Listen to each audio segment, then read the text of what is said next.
Здравствуйте. 13 сентября состоятся выборы в Государственный совет Республики Коми. Сегодня на телеканале «Юрган» мы начинаем дебаты между представителями партий, которые зарегистрировали списки кандидатов в депутаты Государственного совета Республики Коми. Выбирать вам, дорогие друзья. Итак, я с удовольствием представляю от партии ЛДПР Михаил Анатольевич Брагин. Добрый день. Добрый день. Далее, «Справедливая Россия», Людмила Михайловна Бугрим. Здравствуйте. «Единая Россия», Валерий Владимирович Козлов. Добрый день. Добрый день. «Коммунисты России», Леонид Юрьевич Литвак. Здравствуйте. Партия «Родина», Евгений Анатольевич Вологин. Рад вас приветствовать. Здравствуйте. И КПРФ Болеслав Владимирович Скротский. Добрый день. Вот тема сегодняшняя, конечно, адресована абсолютно каждому зрителю. Мы говорим о социальной политике, о социальных проблемах. Это, собственно, то, что начинается с наших детей, проходит через всю нашу жизнь. Мы всегда помним, что у нас социальное государство, а заканчивается, конечно, стариками. Вот об этом сегодня у вас есть возможность рассказать, поспорить, сказать, что вы хотите сделать. Вы идете во власть. Ну, Михаил Анатольевич, начинайте, прошу. Да, в этом году у нас 72 миллиарда, почти 72 миллиарда бюджет Республики Коми. Расходная часть, из которых 46 миллиардов рублей – это социальная часть расходов. Это и образование, здравоохранение, культура, защита населения социальная и плюс трудоустройство человека. Так вот, вся проблема в том, что вроде бы большие деньги выделяются, но, к сожалению, может быть, для федерального центра к счастью, что такие майские указы появились, что действительно на местах начали выплачивать повышенную зарплату и врачам, и учителям, воспитателям детских садов, работникам культуры. Но все это повесили, к сожалению, на регионы. И у нас появился сейчас дефицит бюджета огромнейший. И те 25 миллиардов, которые заложены в майские указы, на самом деле, львиная доля это наших денег там находится. Мы бы на эти деньги продолжали бы строить школы, ФАПы, садики, но, к сожалению, мы этого делать не можем. Следующая проблема – это кадровая проблема. Скажите мне, в республике есть социальные стройки, которые встали? Конечно, или нет? Стоп. Конечно же, мы доведем все стройки, я как председатель комитета по социальной политике говорю, и эти вопросы на контроле находятся Государственного совета. Конечно, мы эти стройки доведем до конца доведем, но я говорю о новых стройках. Ведь у нас... что вы предлагаете строить? Хорошо, вот, чтобы понять, слушайте, у нас практически нет современных школ, нет современных садиков, нет досуговых центров культурных. Они только мы начали строить, потому что деньги появились. Раз нас и обломили. А вы видите тем, что майские указы президента... Слушай, а последнее время я просто знаю, что сады-то как раз строили в республике Коми. Естественно, строят. Мы доведем это до конца, чтобы садики, те, которые начали стройки, они были завершены. Кстати, я говорю о новых. Нету динамики строительства новых садиков. Нас подкосило эти 25 миллиардов. К сожалению. Дальше кадровая проблема. Уточните просто единственное, Михаил Анатольевич, хорошо. Вы говорите, больше садиков, больше школ. Откуда деньги? Откуда заберем? У кого? Слушайте, надо требовать у федерации, чтобы майские указы, это указ президента, он должен быть тогда в этом случае наполнен финансовыми ресурсами. У нас все предприятия серьезные, которые занимаются сырьевой базой Республики Коми, налоги платят Московскую область. То есть рецепт требуем у Москвы? Требуем.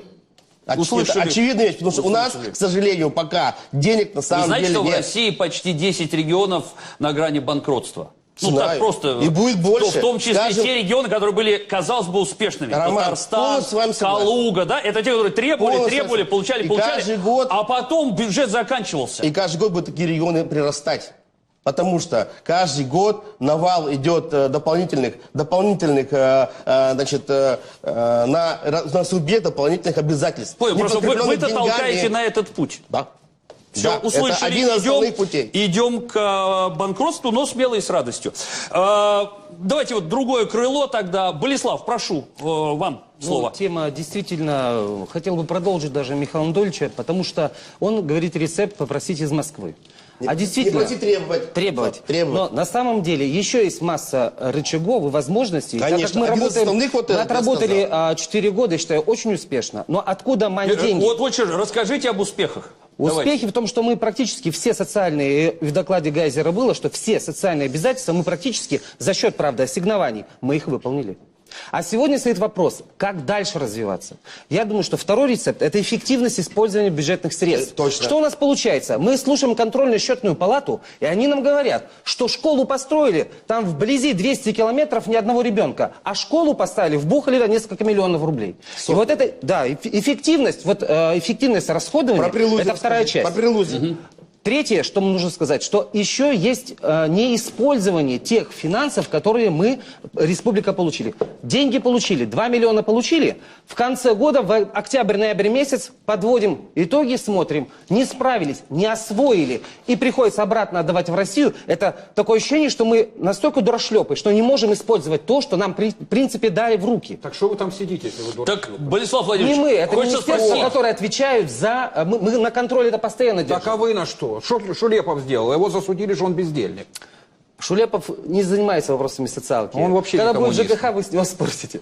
Нет, ну я хочу сказать, что ЖКХ, это уж я вам по опыту скажу, это самая больная социалка. Это то, что больше всего волнует людей. Здесь, конечно, хочется понять. Я готовился к к встрече с вами здесь, читал материалы. Люди не могли понять, честно сказать, как можно было в комитете по ЖКХ, которым руководит коммунист, встретиться за 2 года 5 раз. Я правильно все здесь излагаю?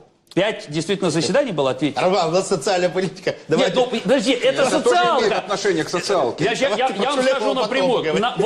Мне пишут люди, мешками письма приходят.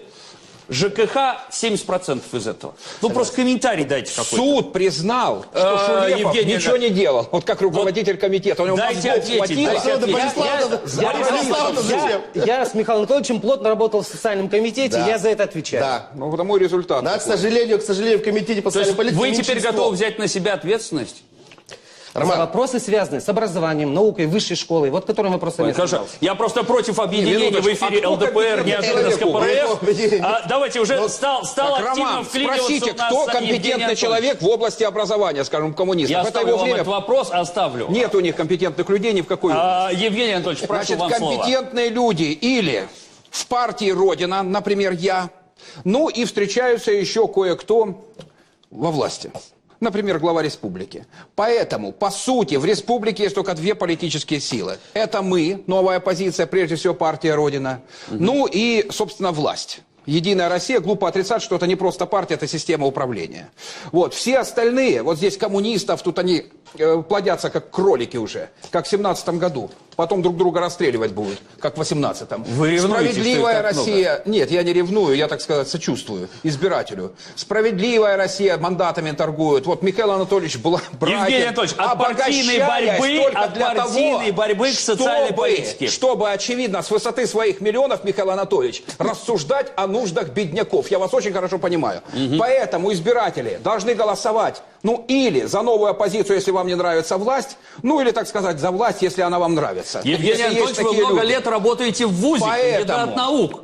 Вернемся к совершенно верно. социальной Практически нашей всю политике. свою жизнь работаю в ВУЗе. Поэтому партия Родина, новая оппозиция, требует, чтобы власть просто-напросто, ну, я не знаю, так сказать, задумалась о своем выживании и, в общем-то, пришла к выводу о том, что ей нужна настоящая позиция. Не прикормленная, не прикупленная. У Михаила Анатольевича жена министр. Очень хорошо. Профессиональный человек. Но какое Евгений, отношение мне страшно он, миллиардер, интересно. И, имеет наверное, к оппозиции? это Поэтому замечательный нужно семейный голосовать тандем. за нас. Минуточку. Значит, наша партия предлагает, значит, за счет, совершенно верно, пересмотра направления финансовых потоков в сторону субъектов федерации радикально повысить пенсии, потому что наши пенсионеры на фоне роста цен, тарифов и так далее нищают. Повысить зарплаты бюджетникам, прежде всего врачам, учителям, ну и в масштабах федерации тем, кто нас защищает, правоохранителям. Значит, и необходимо повысить стипендию студентов, потому что я просто знаю, что многие способные люди из сел, деревень, ну просто-напросто не могут даже доехать даже до областного центра, до Сыктывкара, понимаете? Нужно, безусловно, наших Ломоносовых, так, значит, ну, в общем-то, каким-то образом поддерживать, не на словах, а на деле. Поэтому мы предлагаем повышение пенсий, зарплат, социальных стипендий, прежде всего тем, от кого зависит наше государство. Я не сомневаюсь, что в этот момент зритель ликует, особенно зритель-пенсионера, говорит «Ура!». Но я не могу не повторить свой вопрос. Значит, мне скажут, почему я Михаила Анатольевича пытаю, а вас зритель нет? будет ликовать Вы мне все то скажите, время, пока я буду брать? в Госсовете. Все 5 Это лет понятно. зритель будет ликовать. Это понятно. Деньги где берем? Я еще раз повторяю. У Москвы. Совершенно верно. То есть не просто у Москвы, а значительную часть денег, которые отправляет наша республика, вот как вы говорите, в Москву, в Федерацию, значит, нужно оставить здесь. Совершенно верно, да. Оставить регионов, потому что глупо получается, что мы берем деньги для развития регионов, наши деньги, так сказать, из федерального центра. Зачем это нужно? Пусть деньги остаются здесь, но и потом навести порядок в сфере коррупции, в сфере, например, так, налогообложения тех же самых олигархов. Вот Михаил Анатольевич мало платит налогов. Посмотрите, как он выглядит. Социальная политика ни в какие рамки не лезет, он процветает. Ну, я имею в виду по внешнему виду. Поэтому нужно обратиться налоговикам, к его бизнесу, к бизнесу других местных олигархов, для того, чтобы они не уклонялись от налогов, а платили деньги здесь. За что люблю политику? За страсть. Вкладывали вот в республику. Совершенно верно. Да. А избиратели должны понять, что все будет хорошо, если они не будут голосовать за фейковые партии, лживой оппозиции, прикормленной властью, двурушники и так далее и тому подобное, значит, меньшевики, большевики, коммунисты и так далее. Нужно голосовать за нас. Спасибо. Евгений Анатольевич, все прекрасно. Есть один маленький нюанс. Для того, чтобы изменить систему распределения финансов, ну, если мы серьезно будем говорить, да, вам нужно сначала захватить Государственную Думу, а еще лучше и правительство Российской Федерации. Слушайте, ну вот и там вы тогда решите эти вопросы. Это терминология коммунистов, но эсеров еще, террористов в прошлом. Значит, мы ведем речь о выборах в Госсовет. Так вот, легальным путем вы можете мечтать сколько хотите. Мы в Петербурге тоже мечтаем о том, чтобы нам оставляли больше. Мы не мечтаем, мы делаем. И 13 числа посмотрим на результат.